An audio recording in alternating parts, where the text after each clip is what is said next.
Hello, Pre-Calc Honors students. This is Ms. Orloff, and we're going to go over this is day 1 of section 2.5, and we're going to extend on what you learned in 2.4, and we're going to add in complex zeros in the fundamental theorem of algebra. So you should go ahead and take a moment and read over the objectives for today. So, fundamental theorem of algebra. And again, I know you could read this, so I'm going to summarize this.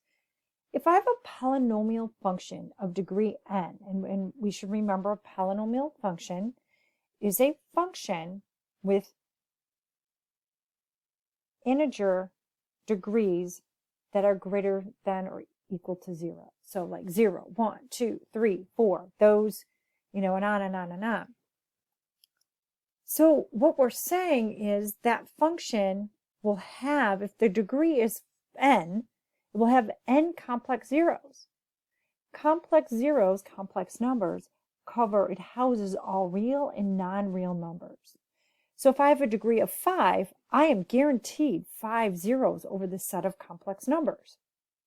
Some of the zeros may repeat. Remember what we said in the last unit, multiplicity, right? So this is when we have that, the multiplicity.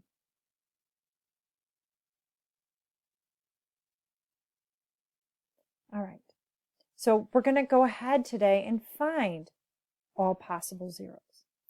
Linear factorization theorem it's really an extension of what we just said, because I should be able to take the polynomial f of x of degree n greater than 0 and get it precisely into n number of linear factors. Linear, every factor, the variable within the factor has a degree 1. The highest degree is 1. And that is, if I'm over the set, right, we're dealing with those complex zeros. And so if I have a 5th degree polynomial, then I should be able to have 5 linear factors. And again, they're not all distinct, and some may repeat, because we always have to think about multiplicity.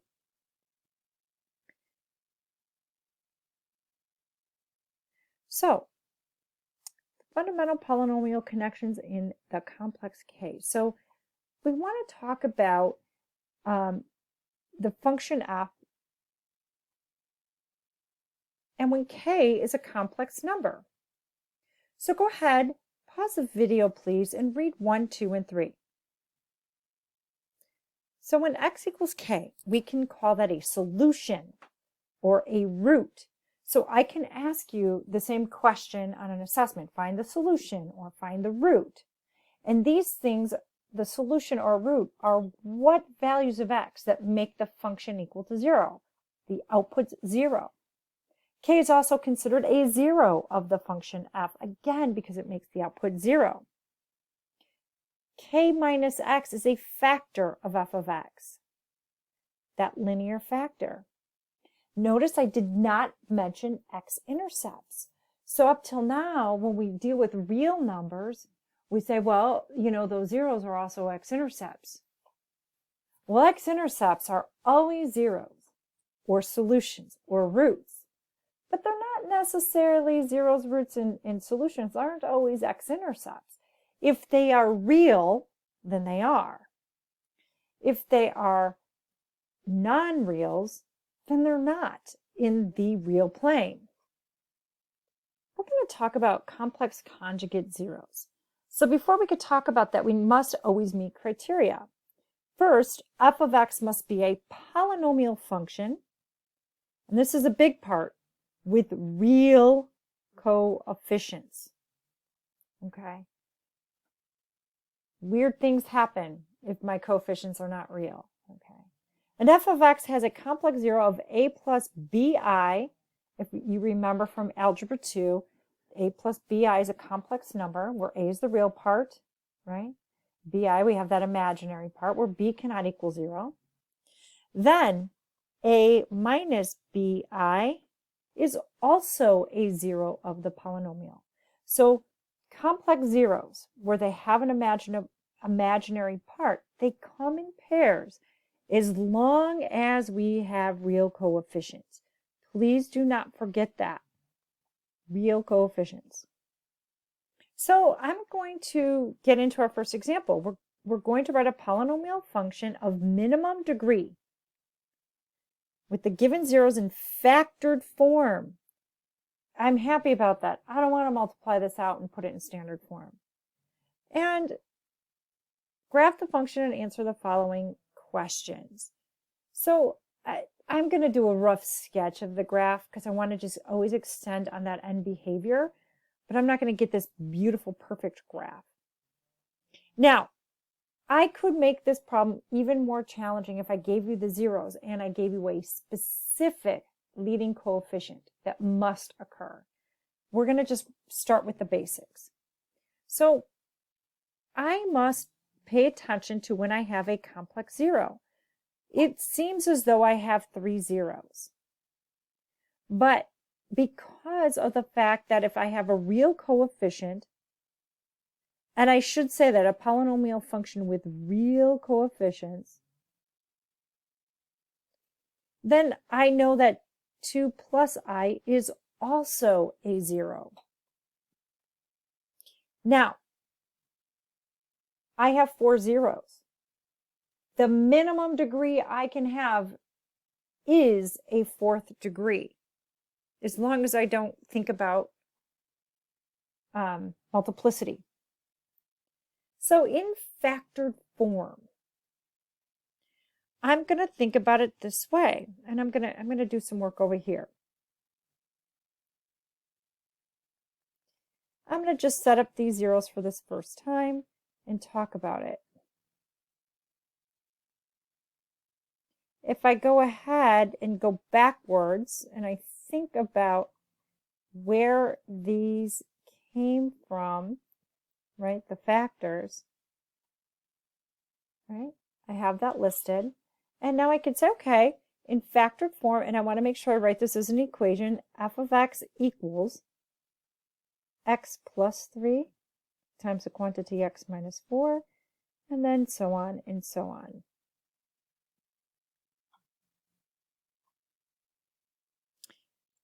So here's my factored form, but now I got to write it in standard form. So we've got a couple ways we can do this. And one way I'm going to recommend, if you're going to multiply this out, keep your factors with that came from real zeros together and your ones with non-reals together. Okay? But for a moment, I'm going to take a break from this video, from this note sheet. And I want to think about a shortcut for creating a quadratic. So if I go back to the zeros I had, so I'm going to take this break just for a moment. And we had these guys as zeros. And I know that you guys are really good. You can multiply that out.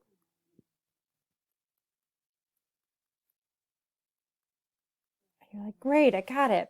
There is a shortcut. I'm really hesitant about tricks.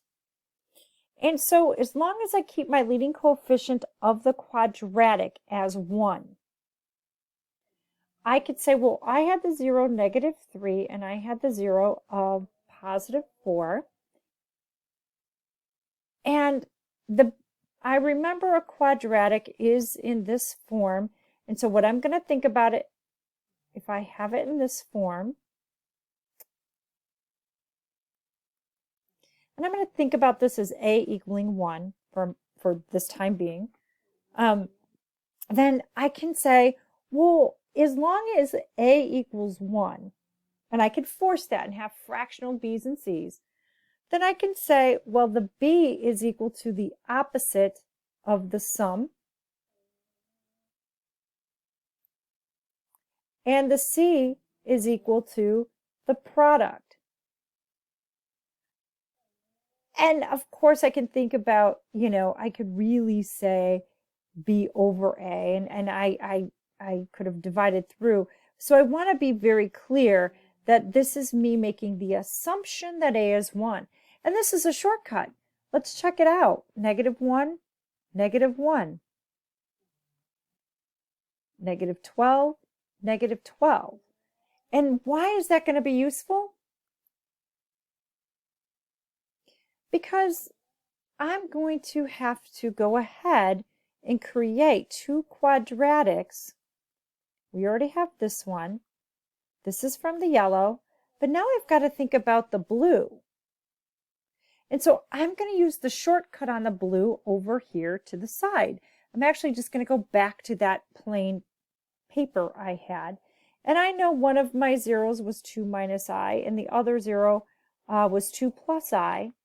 And as long as A equals 1, then I could say my B, I'm going to take the opposite of the sum.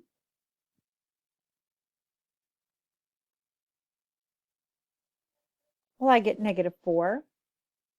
And then I'm going to take the product. And if you recall the pattern of multiplying conjugates, complex conjugates, right? And you would have to remember I squared is -1. After you multiply this out, you should end up with 4 plus 1, which equals 5. So this would give me this quadratic. If you aren't comfortable with that, you could just go ahead and distribute and multiply in the blue. But ultimately, this is what I have. And I'm still not in standard form. At this point in time, you're going to pause the video and you're going to go ahead and get that in standard form all on your own. Okay, now you can see my function in standard form. Please make sure you always write it as an equation and not an expression. So we know our zeros. We were told our zeros. But of those zeros, which ones are x-intercepts? Well, x-intercepts can only be real numbers if we're graphing in a real coordinate plane, right? So my x-intercepts will be x equals -3 and x equals 4. So I have two x-intercepts. I have a 4th degree polynomial, so an even polynomial. I know that I have, and when I say graph, I'm only going to speak of the end behavior here. I know I have a leading coefficient that's positive. So I know that my end behaviors are like this, meaning my limit as x goes to infinity of f of x is infinity. That describes my end behavior using limits. And oops, as x goes to -infinity of f of x, the y values go to infinity. I know if I plug in 0, I know that I have a y-intercept of -60. I also know my x-intercepts. I'm going to urge you to pause the video and try to graph this without a calculator. So I'm going to just warn you here, like some of you might have your behavior going like this, but until you really take calculus, you won't know that there's an actual behavior like this. That's really rough. And these minimum and max. So what I'm really concerned with is that you do know the end behaviors, the y-intercepts, the x-intercepts. All right. I want you to go ahead and get this in factored form for number 2. So I end up having 5 zeros over the set of complex numbers. So 5 factors. Okay. If I had to put this in standard form, this is where like that trick or shortcut would come into play. I'm not going to go through that right now because of time. I would group the things that I've grouped together and multiply it out. If you would like to try that right now, you should pause the video and I will show you the answer soon. Okay, so when I work through this, I do have my work at the end. Just so you know, I ended up multiplying. I have all of this, and I needed to multiply all of that together. Now that's a little monotonous, and I get that. But that's a 5th degree polynomial with a positive leading coefficient. And again, getting the exact feel of the graph, or are there local maximums and minimums, or are there not? How many? We'll talk about that later. But my end behaviors would look like this. I would have an x-intercept at x equals 1. State the zeros of the polynomial function, x-intercept, and write the polynomial function in standard form. It is currently in factored form, and one thing students I in years past have done, when they go to find the zeros and they're given this in factored form, they just start multiplying it out. And don't do that. If it's in factored form, I'm super happy because we've got this rule that says we could set any factor equal to 0 and only equal to 0 to find what would make the entire function equal to 0. We've got a multiplicity of 2 here. I didn't ask you for multiplicity, I just want you to see that. Here I've got a 0 at negative I, and here I've got a 0 at I. The only x-intercept I have is 3. To get it in standard form, I'd have to take x minus 3 and multiply it by these guys. I can use that trick that I showed you earlier, or I could just multiply that out. Please pause the video and go ahead and see if you can get that in standard form. But before you do, I almost forgot my multiplicity here. I have that other x minus 3. So now pause the video. Okay, you can see my connections there, yellow with yellow, blue with blue. And I've multiplied it out, and I have my polynomial function in standard form. All right, another example. Finding the zeros, finding the x-intercepts, putting it in standard form. I'm going to have you do this all on your own. And then, so I want you to pause the video and we'll come back and go through it. Okay, go ahead, look at my work. We're going to wrap this up soon. We're going to factor the following polynomials completely into linear factors. So if I have a third-degree polynomial function over the set of complex numbers, I know I have 3 zeros and I know I have 3 linear factors. So step 1 is to decide what are your possible zeros. In this case, since we're dealing with imaginary numbers, I urge you to go ahead and use your graphing calculator and graph this function and see if you have any real rational zeros. They would be your only x-intercepts. So go ahead and put this in your graphing calculator and see if you can find that. After graphing this function, I found that my real rational zero was 3. Or I'm sorry, 5. So I have a real rational zero, and I guess if I say rational zero, I don't need to say real, of x equals 5. So I'm going to synthetically divide, because when I divide, it brings this down to a quadratic. And once I have a quadratic, then I could do the quadratic formula. So I quickly did my synthetic division. And now that I know I went from a cubic to a quadratic, I have x squared plus 0x plus 2 equals 0. So I can get rid of that term. And so I have x equals plus or minus the square root of negative 2, which is plus or minus I root 2. So my zeros listed.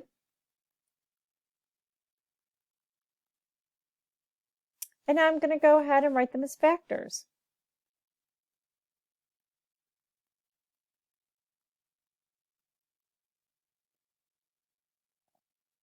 So for this guy right here, I want you to pause the video, graph it, and find any rational zeros you can on your calculator. After graphing this on your calculator, you should have paused the video to do that. You should find that your real zeros are plus or minus 3. I'm at a 4th degree. I'm going to have to synthetically divide twice to get it to a quadratic. Careful on your setup. So I'll walk you through the setup. I need 2 placement holders. I'm missing a cubic term and I'm missing a linear term. So you're going to have to synthetically divide this twice. I want you to go ahead, pause the video, and complete the problem. My first synthetic division was done in blue. You can see the result from that right here. And then I just line it up and synthetically divide again, leaving me with x squared plus 1 equals 0. So I get x equals plus or minus I. Factoring it into linear factors. All right, go ahead, practice your homework. I hope you all have a great day.